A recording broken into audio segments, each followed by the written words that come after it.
and the Pradhan Mantri Gram Sadak Yojana. Again, government has announced how many, what is the length of kilometers to be done. I forget those numbers. But if you analyze those are concentrated in a few states. Both the PMGSY, in order for the government to reach that the overall number, the actual concentration is in 5 or 6 states. Similarly, the housing number.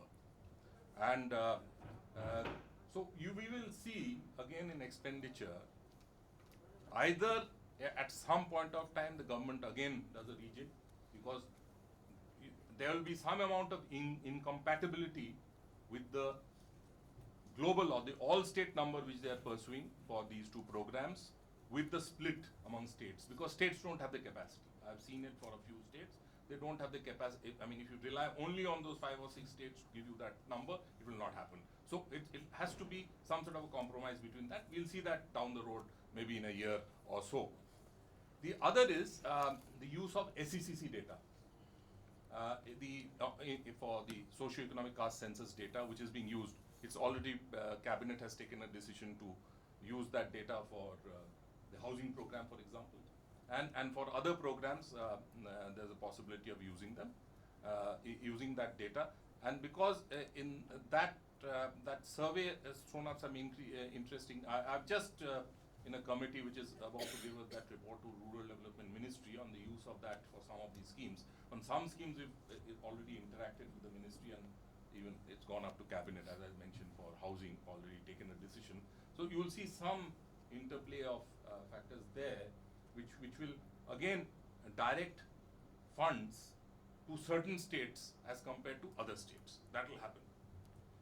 So it's a combination of all these things which makes this period or these years so interesting to see what is emerging in the states. And I'm sure as we discuss further this evening, there'll be very, very interesting stuff which comes out and which gives the feedback for the NIPFP team to do further analysis, as well as for the states. So with that, let me now invite our discussants. What is the order? We are of course missing Ashok Lavasa and Ratan Wattal.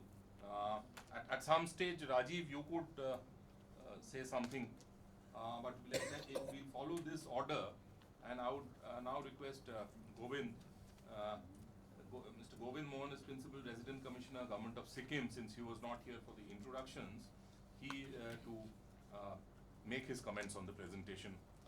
You missed the presentation, but I'm sure you have, you've read the papers. Over to you.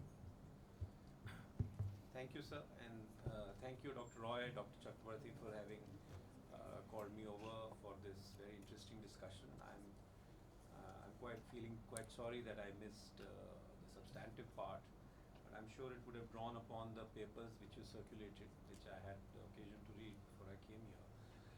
So I will sort of lay out my comments in two parts very briefly. First being general comments on your paper and the general feedback that's emanating from the states on how the recommendations of the FFC, 14th Finance Commission, are working their way through the state finances.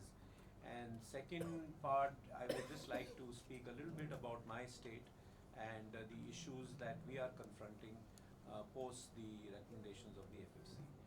So on the first part, which is the general sort of lay of the land, there is indisputably a forward-leaning step that happened through the recommendations of the 14th Finance Commission, wherein a lot more untied devolution of funds happened to the states. The broad numbers were that the overall tax devolution went up from 32% to 42%, so a straight increase of 10%. And that was supposed to be untied fund, not hindered by any guidelines or any expectations of the central government for the state governments to deploy as they deemed fit in whichever schemes and programs were important for them. And coupled with that was the fact that some of the centrally sponsored schemes, some of the central transfers were rationalized, let me put it like that, instead of saying that they were reduced. And so it's heartening to see from your paper, Professor Chakravarti, that despite this rationalization of central funds, central grants on a macro level, the overall central transfers between 14-15 and 16-17 BE shot up hugely from 5.67% as a percentage of overall GSDP to almost 6.7%. So that should lead to much more dynamism in terms of deployment of the state finances, and I'm sure we will see that as we go along. Of course, there are two issues here which you have highlighted in your papers, which are causes of concern, and I don't really know whether before I joined this discussion you had occasion to elaborate on the reasons behind them, but the fact that the overall fiscal discipline seems to be sort of deteriorating, if I may use that sort of slightly harsh word, as compared to the immediate post-FRA years to what we are witnessing in 15-16 and 16-17. That is a cause of concern. I mean, the overall trend should have been for the fiscal responsibility to have been further strengthened and the trends to have been further sort of moved in a positive direction. So why should that happen? Why should the revenue deficits increase for a large number of states? Why should the fiscal deficits enter into dangerous territory, as you just pointed out, sir? And that is something maybe Rajiv may like to sort of elaborate on that, but this is definitely a cause of concern. The second point, which again you've highlighted, Professor Chakravarti, is that the touchstone of success of the entire exercise of the 14th Finance Commission is whether the capital expenditure at the state level actually goes up. And the target was 3.83% in 2015-16 to 4.6% in 2019-20. So that, I think, is the ultimate sort of touchstone. I don't think you have enough evidence to really comment on whether that's happening at this stage. In fact, the fact that the fiscal discipline seems to be slipping is a contraindication to this possibility of capital expenditures increasing. And if that does not happen, if that does not take place to the extent desired, then one could possibly say that there is a question mark on whether this was really the best way to have structured state finances. So that is, my general thoughts on the broad issues under discussion today. But I would just like to take a few minutes to talk about the issues being faced by my state, that is Sikkim. So Sikkim is as per the Ministry of Finance data, this is one of the 3 states which got less overall at a macro level, which overall got less from the center in 2015-16, which is the first year of the implementation of the 14th Finance Commission, as compared to what it got in the previous year, which is 14-15.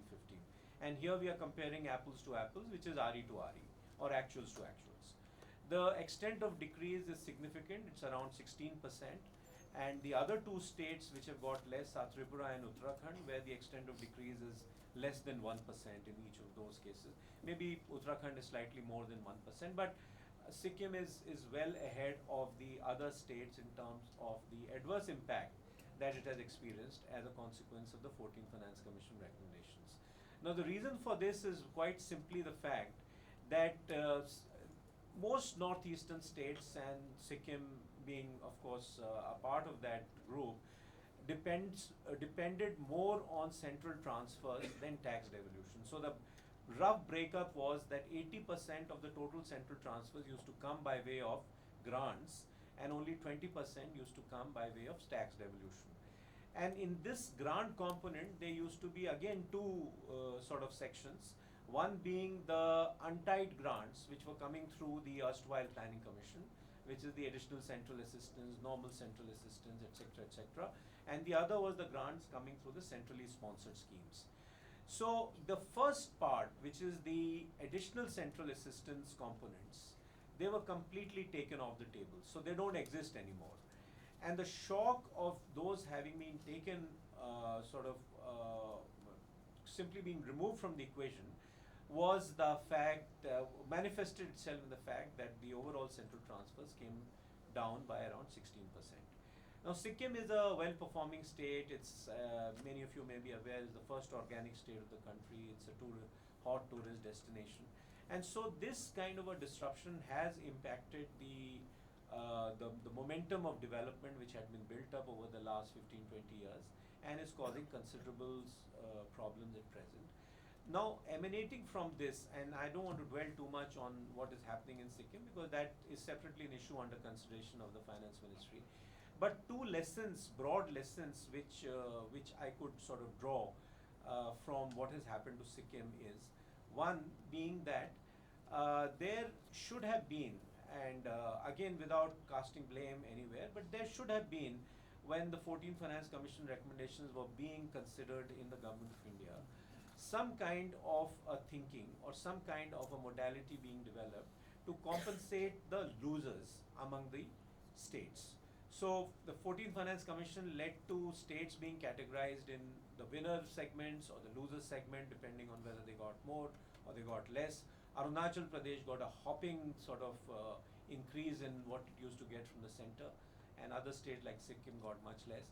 So there should have been created some kind of a cushion to sort of soften the impact of the recommendations of the 14th Finance Commission. It's not too late in the day again, but that I mean we're already 2 years down the line. So if it had been done earlier, it would have been better. And if it's not been done earlier, then maybe now is the time to think about it.